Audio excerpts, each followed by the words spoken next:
Bom dia, um grande dia que o Senhor fez para abençoar a sua vida. E como que Deus abençoa a sua vida? Deus ele deixou a palavra, deixou o Espírito Santo para ir ao encontro da sua vida, para ir às necessidades da sua vida, para te alcançar, para te servir, para fazer aquilo que você não dá conta de fazer. O Espírito Santo, ele foi enviado a essa terra para servir a sua vida. Daqui uns dias eu quero falar sobre o Espírito Santo, não como consolador, mas como confortador. O Espírito Santo ele deseja fazer com que você entenda a palavra. E quando você conhece essa palavra, na revelação do Espírito, não numa revelação natural, não numa teologia, não em algo religioso, mas você conhece a palavra, essa verdade, no nível de revelação, no nível do Espírito Santo para o teu espírito humano, meu irmão e minha irmã, a sua vida ela se torna livre, a sua vida ela se torna liberta de muitas coisas. Eu quero falar com você nessa manhã algo que Deus ministrou no meu coração mais ou menos há um mês atrás. Foi quando eu e a Thelma nós fomos a Rondonópolis, na última reunião de pastores que teve, que foi no começo de julho. Nós estivemos lá e dessa vez foi a primeira vez que nós fomos de avião, as outras vezes nós íamos de carro. E quando nós estivemos lá foram 3 dias assim, de um mover de Deus maravilhoso, de uma unção nova, de um refrigério, de ensinamentos profundos da palavra de Deus. Nós estávamos reunidos ali, mais de 60 pastores, todos os pastores do Ministério Sal da Terra no Brasil, pastor Célia, pastora Leonora na direção, ministrando sobre as nossas vidas, trazendo ensinamentos assim preciosos para nós, trazendo mais do amor de Deus, do cuidado de Deus, de revelações tremendas, maravilhosas de Deus para as nossas vidas.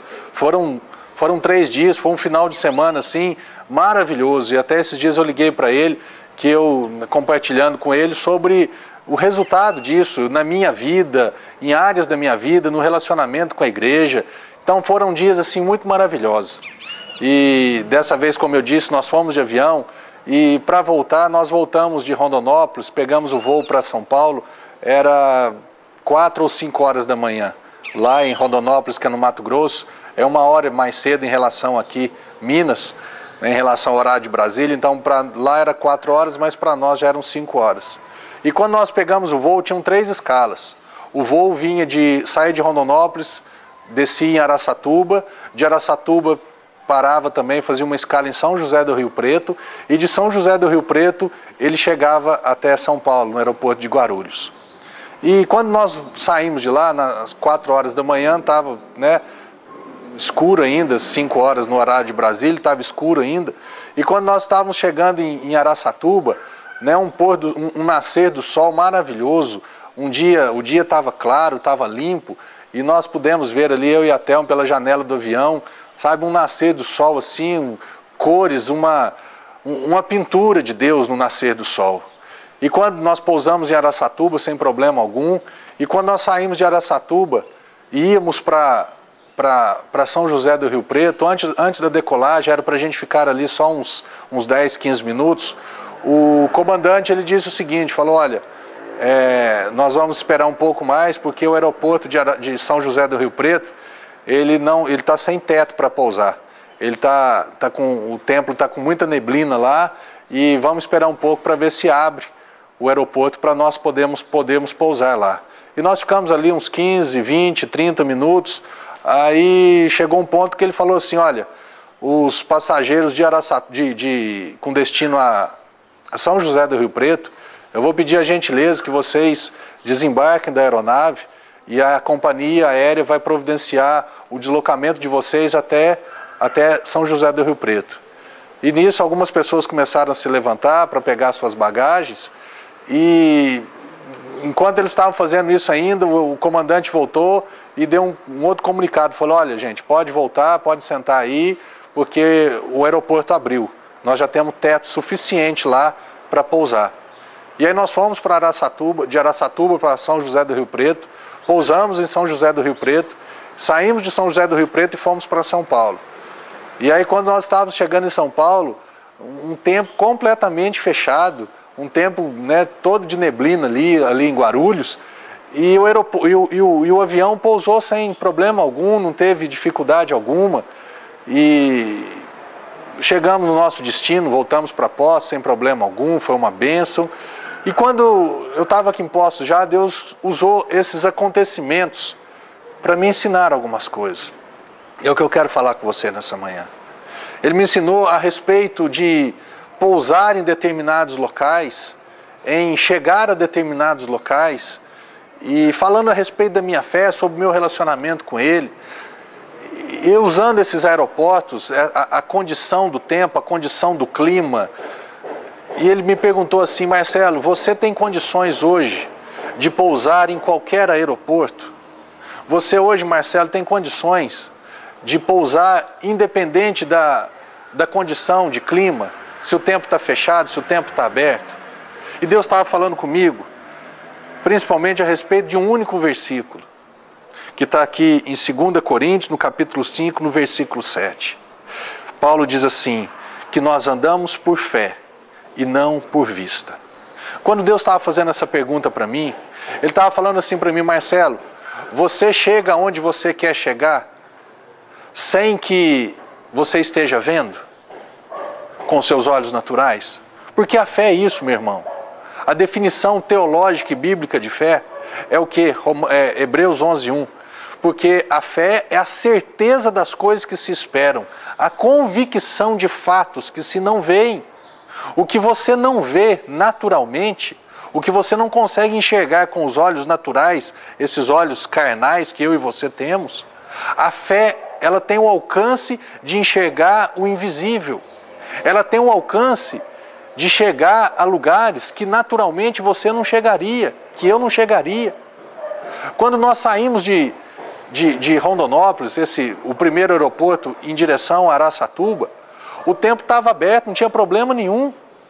Quando nós estávamos ali para chegar a Araçatuba, o tempo estava aberto, não tinha problema para pousar. Eu e você, nós podemos, separar ali algumas classes de pessoas, de cristãos, ou de pessoas que ainda não conhecem Jesus. Pessoas que decolam e pousam só com o tempo aberto, e pessoas que decolam e pousam com o tempo fechado. Que tipo de pessoa você é? Em qual dessas classes de pessoas você é? Você tem pousado e decolado, você tem decolado e pousado independente do clima?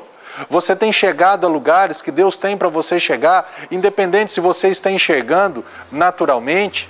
Você tem chegado a lugares, ainda que as notícias que você tem ouvido são notícias contrárias, ainda que o teu pensamento às vezes está assim: olha, isso não vai dar certo, mas a Bíblia diz que vai dar certo, e você prefere andar pelo que você crê na palavra, ao invés de andar naquilo que você ouve do mundo, que você acha, que você crê, em relação às coisas naturais.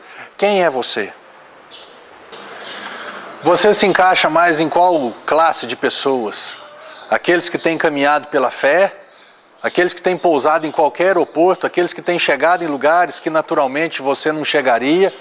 Ou você pertence à classe de pessoas que só pousam em aeroportos onde o tempo está completamente limpo? Só sai do lugar quando você tem certeza absoluta, naturalmente falando, que você vai chegar ao seu outro destino. Meu irmão e minha irmã, Deus está te chamando hoje para andar num nível diferente de fé, para ter uma conduta nova nessa terra. Deus está te chamando para que você comece a se mover, comece a caminhar diferente e caminhar pela fé. Caminhar não pelo que você vê, mas caminhar pela fé. E a fé, meu irmão, a fé para mim, para o Marcelo, significa crer no que a palavra de Deus diz. E quando a palavra de Deus diz que ela não volta vazia, que ela diz que se eu fizer a minha parte, Deus, não é que Ele vai fazer a dele já está feita, a dele já está pronta. Quando eu começo a caminhar pelo que a palavra de Deus diz, quando eu começo a pegar os ensinamentos de Jesus e começo a aplicar isso em minha vida, a colocar em prática na minha vida, não tem como dar errado, não tem como não dar certo. A palavra de Deus, ela não volta vazia. Quando você olha às vezes para o seu casamento, você fala assim: pastor, não tem condição nem de decolar, quanto mais pousar. Quando você olha para o seu casamento, você tem visto o que nele? Naturalmente falando, o que você vê no seu casamento? Você vê uma condição de melhora, você vê uma condição de transformação, você não vê. Mas a Bíblia diz que se você, marido, se você, esposa, se vocês dois começarem a terem atitudes diferentes, a prática diferente no casamento, vocês vão sair desse lugar de estagnação, esse lugar parado, esse lugar chato que às vezes você está vivendo, e vocês vão chegar num lugar novo, vocês vão pousar num lugar novo, num lugar diferente. O casamento vai para frente. Quando você olha para a sua profissão, você fala, eu não vejo lugar de crescer aqui, eu estou desanimado, eu estou desmotivado. Meu irmão, você precisa procurar alguma coisa para você fazer. Você precisa crer na palavra que Deus te deu sabedoria. Ah, pastor, mas eu não tenho. A Bíblia diz, pede sabedoria que Deus te dá. Vai orar em línguas, vai meditar na palavra, vai confessar que você é uma pessoa sábia, inteligente, que a mente de Cristo está sobre a sua vida. Sai desse lugar, começa a andar pela palavra e não andar pelo que você vê. Decola desse lugar. Vai atrás de um curso, de uma especialização. Às vezes você quer uma promoção, mas como é que você vai ser promovido? Nesse nível que você está. Você está entendendo o que Deus quer fazer na sua vida? Isso, meu irmão e minha irmã, isso é a vida abundante que Deus tem para nós. A salvação, ela é 100% baseada na obra de Jesus na cruz.